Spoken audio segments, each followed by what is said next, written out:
The Christmas choir was blocking the entrance to Caldwell Tower. 20 people in mismatched coats, holding song sheets, singing carols off-key in the freezing December rain.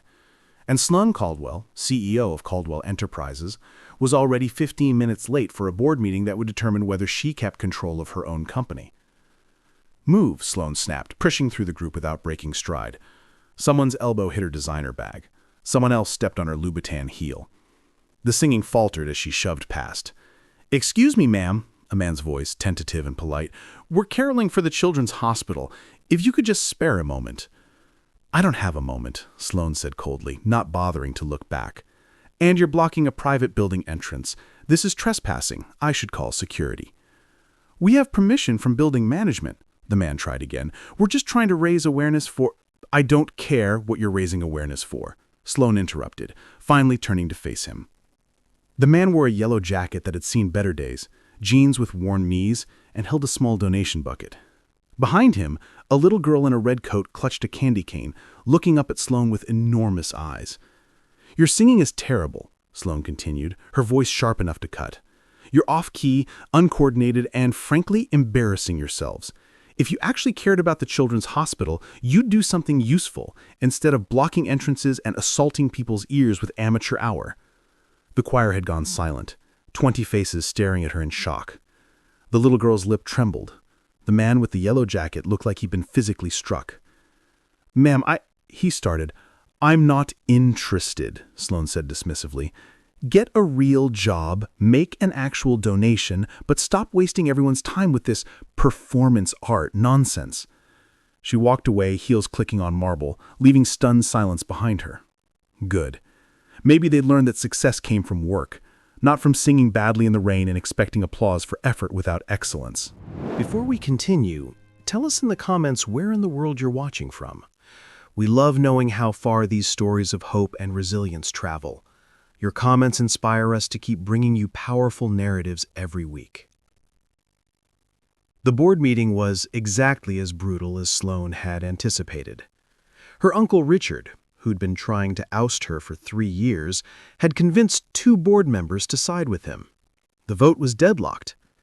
They'd reconvene after Christmas to decide whether Sloane would remain CEO of the company her adoptive father had built, the company Sloane had poured 15 years into growing.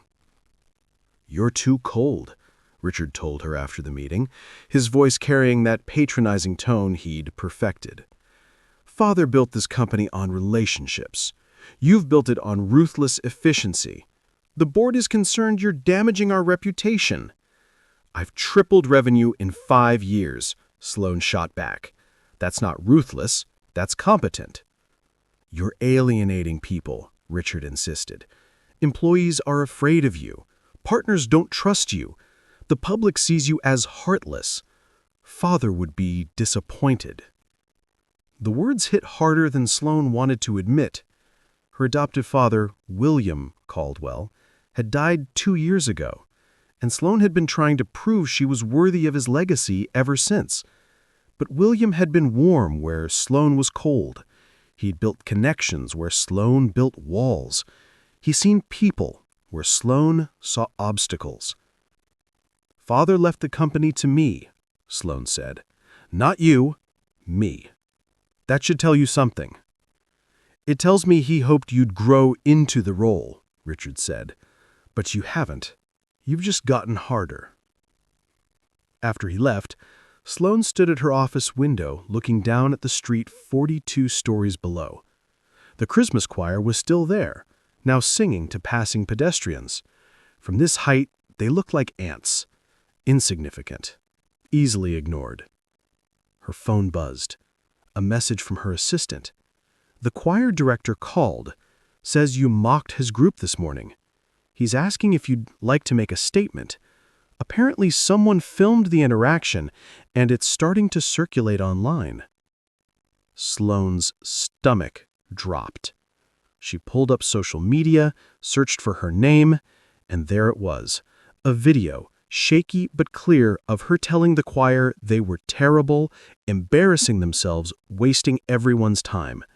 The caption read, "Billionaire CEO Sloane Caldwell mocks children's charity choir." Is this who we want leading major companies? The video had 10,000 views already, and climbing. By evening, the video had 500,000 views. By morning, it was national news. Scrooge CEO attacks Christmas choir, read one headline. Billionaire's heartless tirade against hospital fundraiser, read another. Sloane's phone wouldn't stop ringing. Her PR team, her remaining board allies, journalists requesting comment. And through it all, that one image kept appearing. The little girl in the red coat, lip trembling, looking up at Sloane like she'd just witnessed something unforgivable. Sloane's assistant knocked on her door at 9 a.m. "There's someone here to see you. He doesn't have an appointment, but he says it's about the choir incident. His name is Nathan Pierce." The man with the yellow jacket. Of course. Probably here to threaten a lawsuit or demand a public apology. Sloane steeled herself. "Send him in." Nathan Pierce entered looking exactly as he had yesterday. Worn yellow jacket, jeans, work boots. But his expression wasn't angry. It was sad, disappointed, which somehow felt worse. "Mr. Pierce," Sloane said formally, "I assume you're here about the video." "I'm here about Eleanor," Nathan said quietly. "Who?" "The little girl you saw yesterday? The one in the red coat? My daughter. She's 8 years old. She's been crying since yesterday because she thinks the mean lady hates Christmas, and it's somehow her fault." Sloane felt something uncomfortable twist in her chest. I wasn't speaking to her specifically." "You mocked a group she's part of," Nathan said. "A group she was excited to join because she wanted to help sick kids. She's been asking me all morning if she's a bad singer, if she's embarrassing, if she should quit the choir because she's not good enough." "That's not—" Sloane started, then stopped, because it absolutely was her fault. She had said those words, had meant them, had wanted them to sting. "I apologize if I upset your daughter." "You don't sound sorry," Nathan observed. "You sound annoyed that there are consequences." "What do you want from me?" Sloane asked, her walls going up. "An apology? Money? A photo op where I pretend to care about your charity?" Nathan looked at her for a long moment, and something in his expression made Sloane feel smaller than any board meeting ever had. "I want to understand why someone would be that cruel to volunteers trying to help sick children.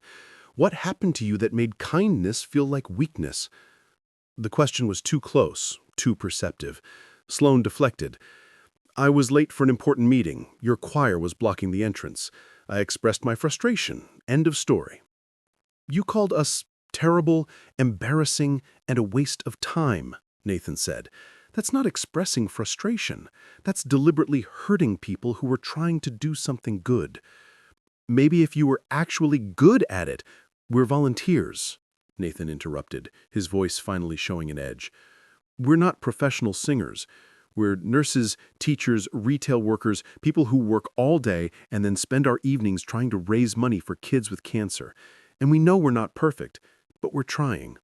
Which is more than I can say for someone who measures the world in productivity and profit margins."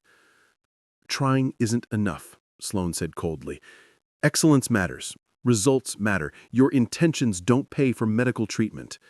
"No, but our donations do," Nathan said. "That terrible, embarrassing choir raised $15,000 for the children's hospital last year. How much did you donate?" The question hung in the air. Sloane hadn't donated anything. She'd been too busy building the company, fighting for control, proving herself worthy of her adoptive father's legacy. Charity was something other people did when they had time. "That's what I thought," Nathan said quietly. "You know what the saddest part is?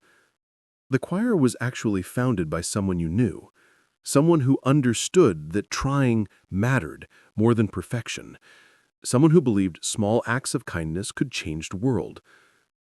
"Who?" Sloane asked, though something in her chest already knew, already dreaded the answer. "William Caldwell. Your father. He started this choir 8 years ago after his wife died of cancer. He said music was the one thing that got him through the grief, and he wanted to give that gift to families going through what he went through." The room tilted.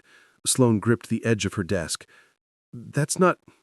Dad never mentioned... He led the choir every Tuesday and Thursday evening for 5 years, until his own cancer made it impossible. And even then, he'd come to rehearsals just to listen. The last thing he said to me 3 days before he died was, "Keep singing, even when it's hard, especially when it's hard. That's when people need it most." Sloane felt tears threatening and forced them back. "Why are you telling me this?" "Because yesterday you mocked the thing your father loved most in the world.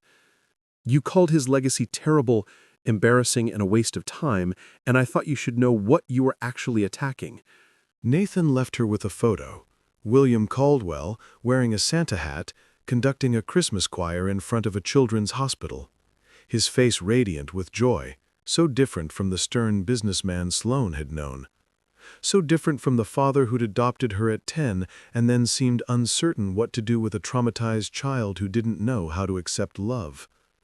Sloane sat at her desk for 3 hours, staring at that photo, memories rearranging themselves in her mind. William had always worked late on Tuesdays and Thursdays. Sloane had assumed it was business meetings.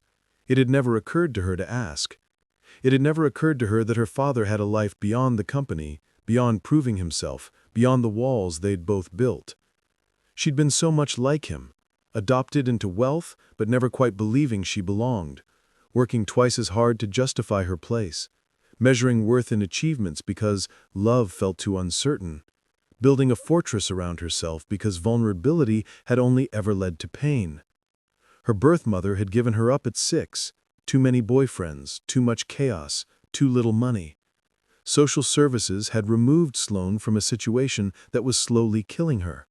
And William and Catherine Caldwell had adopted her, a childless couple in their 40s wanting to give a child a better life.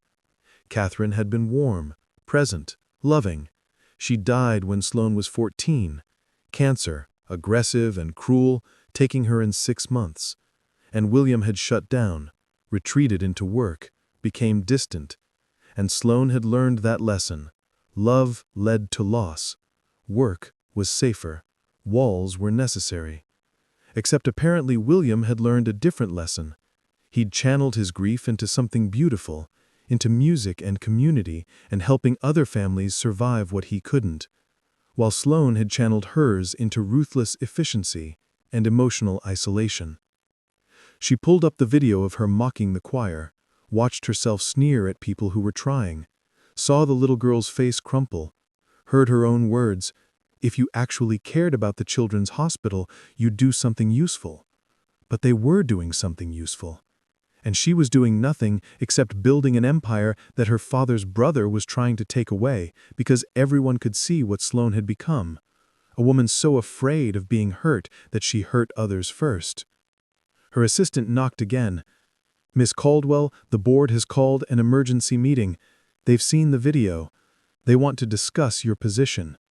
Of course they did. Because Richard was right, she was alienating people, damaging the company's reputation, becoming exactly the kind of CEO that destroyed legacies instead of honoring them. The meeting was scheduled for tomorrow, Christmas Eve. They were going to fire her on Christmas Eve. And Sloane couldn't even say they were wrong to do it. Sloane left the office at midnight, exhausted and hollow. She walked past the spot where the choir had been singing. They weren't there now. It was too late, too cold. But a small poster remained, taped to the building wall. "Christmas Caroling for Children's Hospital, in memory of William Caldwell." In memory of her father, the father she'd never really known, the father whose legacy she'd just desecrated on viral video. She pulled out her phone, found Nathan Pierce's number from the contact her assistant had taken, called before she could talk herself out of it. "Hello?" Nathan's voice, wary. "It's Sloane Caldwell. She paused, the words harder than any boardroom negotiation. "I want to apologize, properly, to your daughter, if she's willing to see me." Silence. Then, "Why?" "Because I was wrong," Sloane said. Because I said something cruel without knowing what I was attacking. Because my father built something beautiful and I called it terrible. Because an 8-year-old girl is crying and it's my fault. More silence. We're at Mercy Children's Hospital right now. Eleanor wanted to visit the kids, bring them candy canes from the choir. We're in the lobby. If you want to apologize, come now. He hung up. Sloane looked at her car, at the direction of her empty penthouse, at the choice in front of her. She could go home, sleep, prepare for tomorrow's board meeting, or she could do something her father would have done. She chose the hospital. Mercy Children's Hospital at midnight was quiet, but not empty. Families camped in waiting rooms, medical staff moving with purposeful exhaustion. And in the lobby, a man in a yellow jacket and a little girl in a red coat, distributing candy canes to anyone who looked like they needed a small piece of joy. Eleanor saw Sloane first. The girl's face closed off immediately, hiding behind her father's legs. "Eleanor," Nathan said gently, "this is Ms. Caldwell. She came to talk to you." Sloane kneeled down, making herself small, non-threatening. "Hi, Eleanor. I came to apologize. What I said yesterday was mean and wrong. You and the choir are doing something wonderful. I was having a bad day, and I took it out on people who didn't deserve it. I'm very sorry. I hurt your feelings." Eleanor studied her with those enormous eyes. "Do you really think we're terrible?" "No," Sloane said honestly. "I think I was terrible. You're trying to help sick kids. That makes you a hero. And I was just a mean lady who was too busy being important to see what actually mattered." "Dad says you knew Mr. Caldwell, the man who started the choir. Were you his friend?" "He was my father," Sloane admitted. "He adopted me when I was not much older than you. And I didn't know he started the choir. I didn't know he loved singing. I didn't know a lot of things about him because I was too focused on other stuff." "Do you miss him?" Eleanor asked. The question cracked something open in Sloane's chest. Every day. Every single day. "I miss my mom," Eleanor said softly. "She died when I was 5. That's why Dad started taking me to choir. He said singing helps when you're sad." Sloane looked up at Nathan, understanding dawning. "Your wife." "Caroline," Nathan confirmed. "Cancer. The choir became our family after she died. William was..." His voice caught. "He was like a father to me, to Eleanor. He understood what we were going through, and he made sure we knew we weren't alone." "I'm so sorry," Sloane whispered. "I didn't know. I didn't know any of it." "That's the problem," Nathan said, not unkindly. "You didn't know because you didn't ask. You saw volunteers blocking your path and assumed we were wasting your time. You didn't see people. You saw obstacles." "You're right," Sloane admitted. "I've been seeing obstacles instead of people for a long time. I think I forgot how to see anything else." Eleanor reached out, touched the sleeve of Sloane's expensive coat. "Are you sad like Dad and me?" "Yes," Sloane said, the truth escaping before she could stop it. "I'm very sad. I have been for a long time." "Then you should join the choir," Eleanor said, with the simple logic of 8-year-olds. "That's what sad people do. They sing together and feel better." "I'm not a very good singer," Sloane said. "Neither are we," Eleanor replied cheerfully. "You said so yesterday. But Mr. Caldwell always said it doesn't matter if you're good, it matters if you try." Sloane showed up to choir rehearsal on Tuesday evening, 3 days before Christmas. She wore jeans, hadn't owned jeans in 15 years, and a simple sweater. Left the designer clothes and armor at home.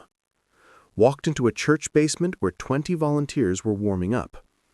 The room went silent when she entered. 20 faces, recognition and wariness in equal measure. Nathan stood at the front with a pitch pipe, Eleanor beside him distributing sheet music. "Hi," Sloane said, her voice smaller than any boardroom had ever heard it. "I'm Sloane. I came to apologize and to ask if I could join, if you'll have me." A woman in her 60s spoke up. "You called us terrible." "I did," Sloane acknowledged. "I was wrong. You're not terrible. I am. I was having a bad day and I took it out on people who were doing something good. I'm sorry. I can't undo what I said, but I want to try to make it right." "Why?" A younger man, maybe 30, crossed his arms. "Why now? Because the video went viral? Because you're facing consequences?" "Yes," Sloane said honestly. "And because I found out my father started this choir. And because I've spent 2 years trying to live up to his legacy. And I realized I've been doing it all wrong.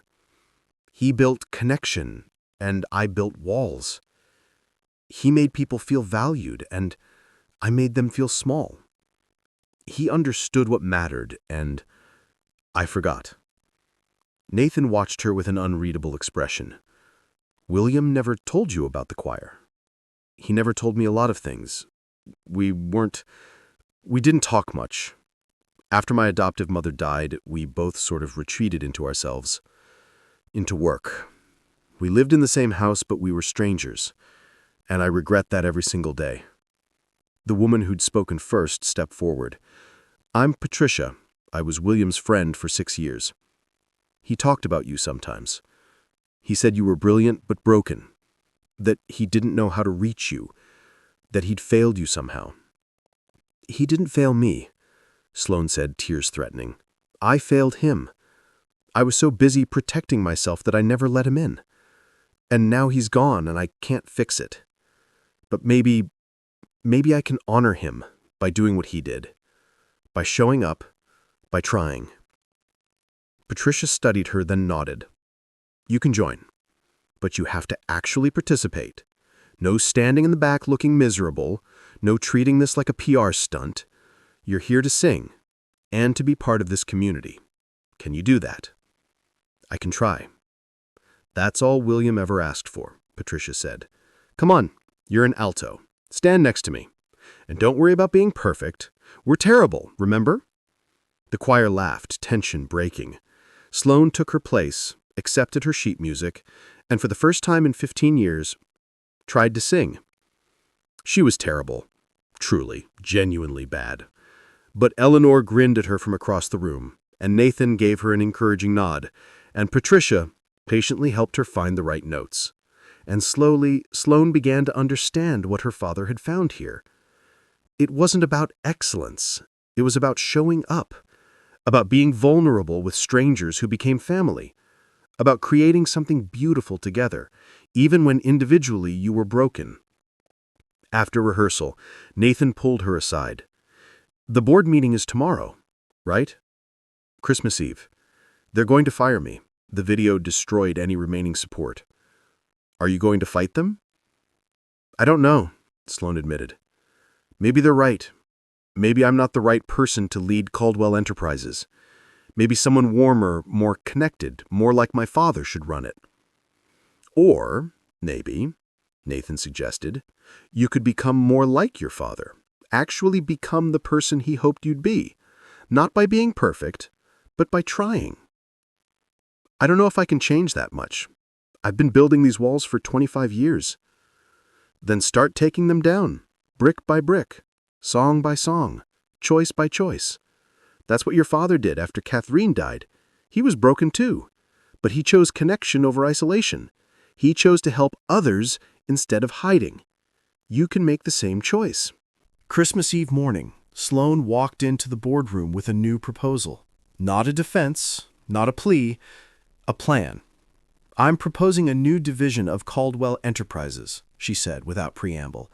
"The William Caldwell Community Foundation, funded by 10% of annual profits, dedicated to programs that build connection, music education, community choirs, grief support groups, medical family assistance, all the things my father cared about that I ignored."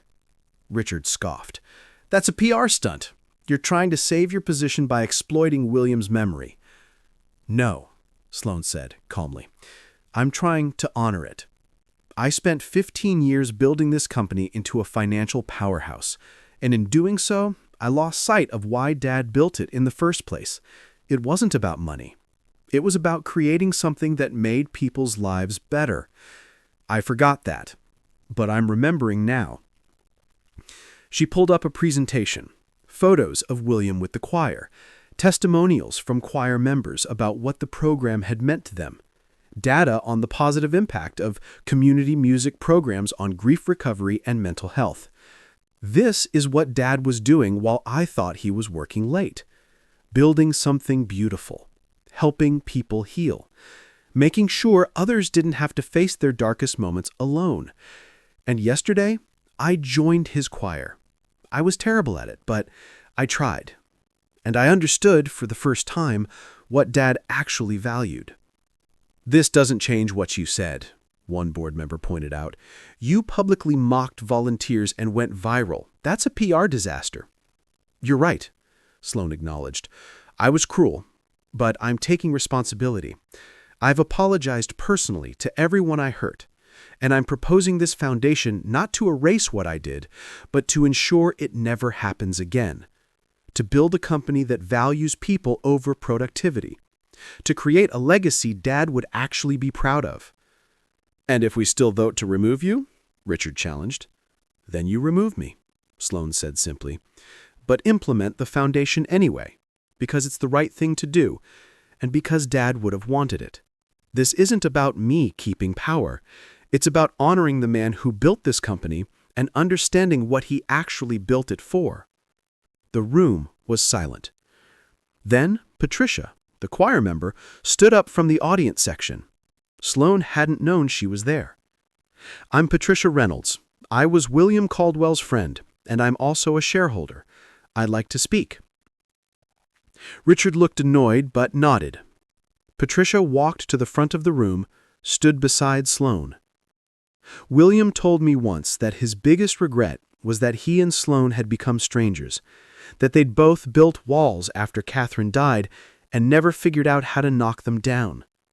He died hoping Sloane would find her way back to connection, to community, to understanding that people mattered more than profit. I watched you at choir rehearsal. You were terrible, but you were there. You were trying. You were doing what William always wanted, showing up, being vulnerable, choosing people over walls. That's growth. That's change. That's what leadership actually looks like." She turned to the board. "This company needs someone who can be both strong and soft, efficient and empathetic, profitable and purposeful. William was that person. Sloane can become that person. She's choosing to try. I think William would say that's enough. I vote to keep her as CEO and implement the foundation." The vote was 6-4 in Sloane's favor. Barely enough, but enough. Richard stormed out, furious. The other board members looked uncertain but willing to give her a chance. And that evening, Christmas Eve, Sloane stood with the choir outside Mercy Children's Hospital, wearing jeans and a simple coat, holding sheet music in shaking hands. "Ready?" Nathan asked. "I'm going to be terrible," Sloane warned. "That's the spirit," Nathan said with a grin. Eleanor giggled, took Sloane's hand. They sang. Off-key and imperfect and absolutely terrible by any professional standard, but families came to windows, children pressed faces against glass, medical staff stopped to listen. And slowly, Sloane felt something shift inside her, the walls coming down, the armor cracking, the woman she'd been making space for the woman she could become. After the caroling, Nathan walked Sloane to her car. "That was brave," he said. "Showing up, being bad at something publicly, that's harder than any boardroom." "I'm still not sure I know what I'm doing," Sloane admitted. "Building a foundation, leading a company differently, being part of a community, it's all terrifying." "Good," Nathan said. "That means you're growing. Comfortable is just another word for stuck." "Thank you," Sloane said. for telling me about my father, for letting me join the choir, for giving Eleanor permission to forgive me. I don't deserve any of it." "Yes, you do," Nathan said gently. "Everyone deserves a chance to become better. Your father believed that. That's why he adopted you. That's why he started the choir. He believed in second chances, in growth, in trying." "I wish I'd known him better," Sloane whispered. "You're getting to know him now. Through the choir, through the people he helped, through becoming the person he hoped you'd be. He's not gone, Sloane. He's in every note we sing, in every person we help, in every choice you make to honor his memory." Eleanor appeared, holding something wrapped in tissue paper. "This is for you," she said shyly. "Merry Christmas." Sloane unwrapped it carefully. Inside was a drawing, a woman in a business suit standing with a choir, musical notes floating around them, everyone smiling. At the top, in careful 8-year-old handwriting, "Ms. Caldwell tries." "It's you," Eleanor explained. "Trying. That's the best present anyone can give." Sloane knelt down, pulled Eleanor into a hug. "Thank you. This is the best gift I've ever received." "You're welcome," Eleanor said. "Will you come to choir again next week?"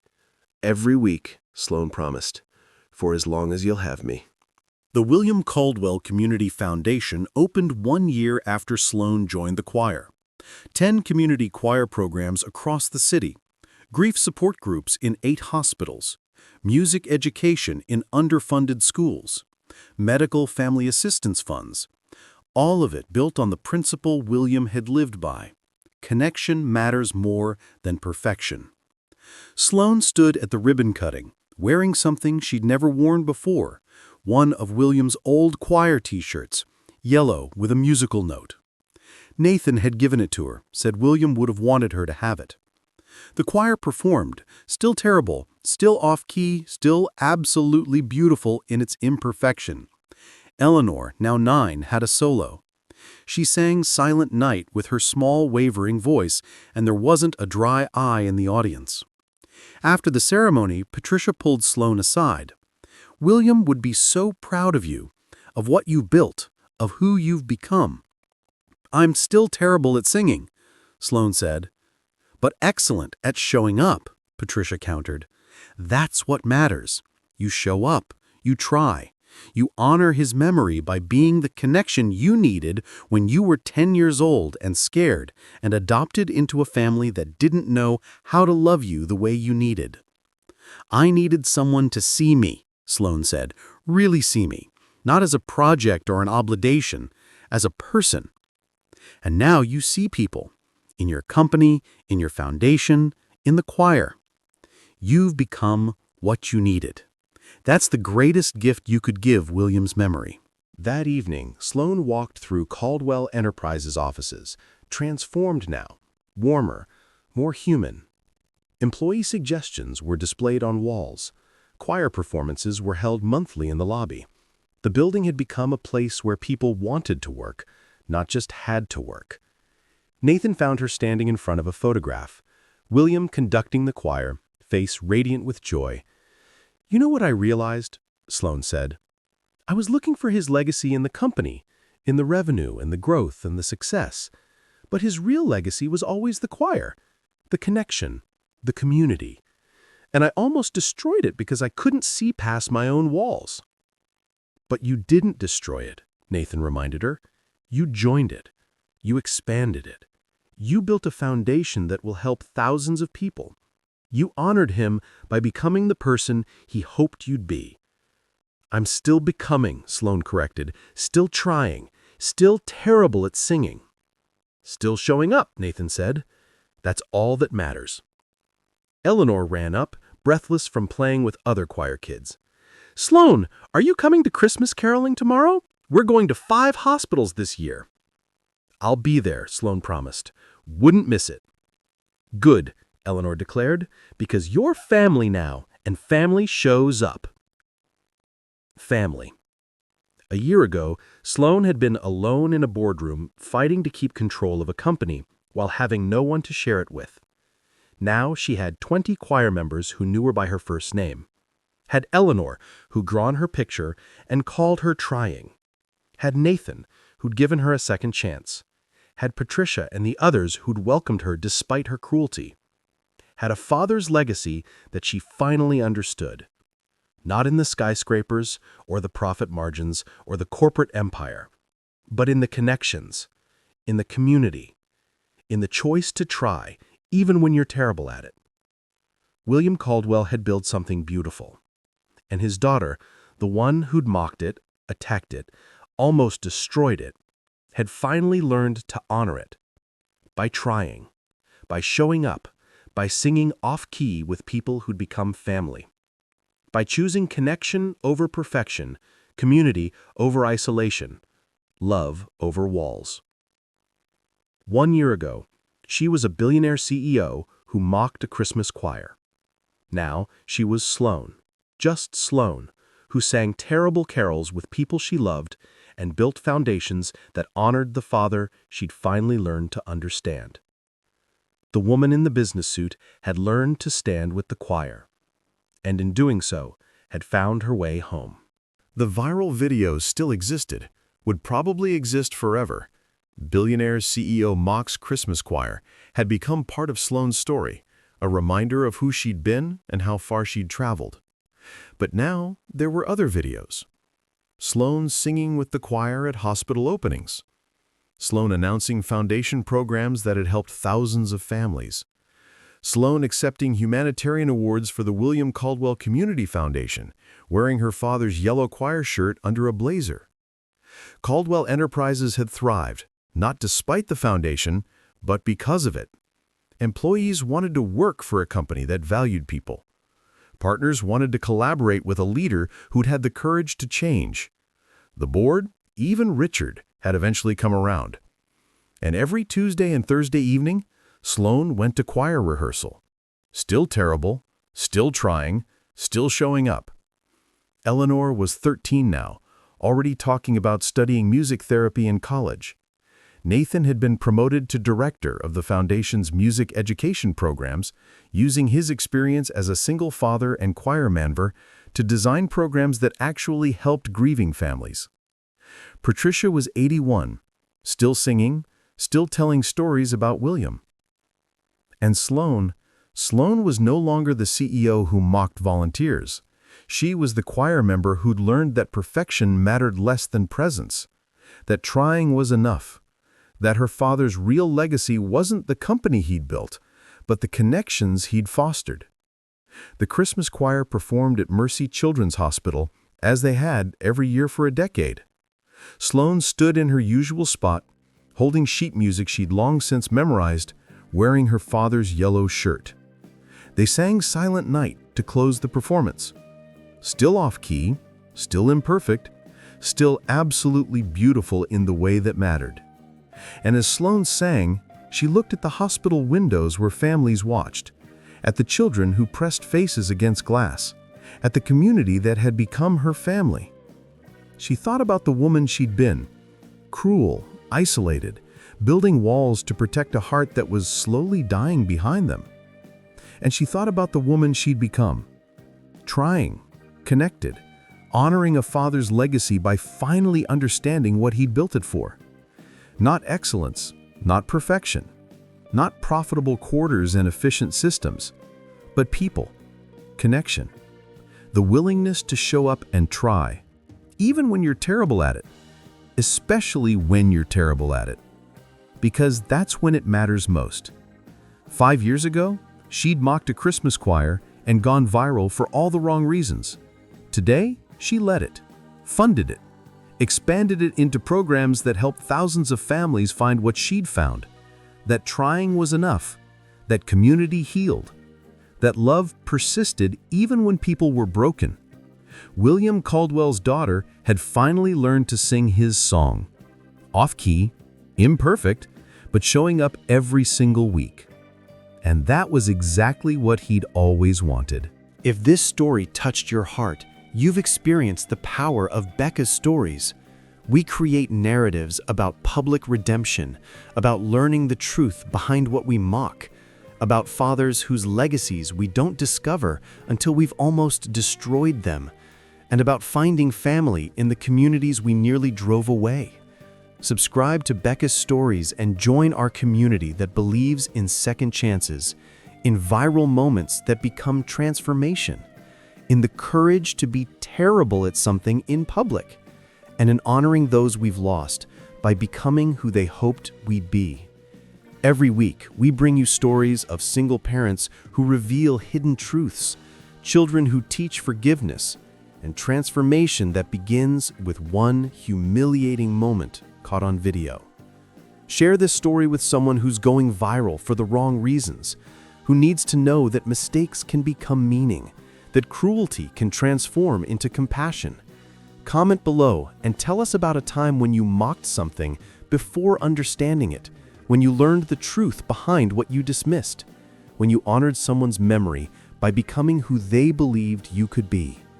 Because here at Becca's Stories, we believe that choirs we mock might be legacies we're destroying, that single fathers carry truths we need to hear, that children teach us what forgiveness looks like, and that trying, even when you're terrible, is the bravest thing any of us can do. Until next time, remember, the thing you're mocking might be the legacy of someone you loved. Choose curiosity over cruelty. Choose trying over perfection. Choose to show up even when you're terrible. That's what heroes do.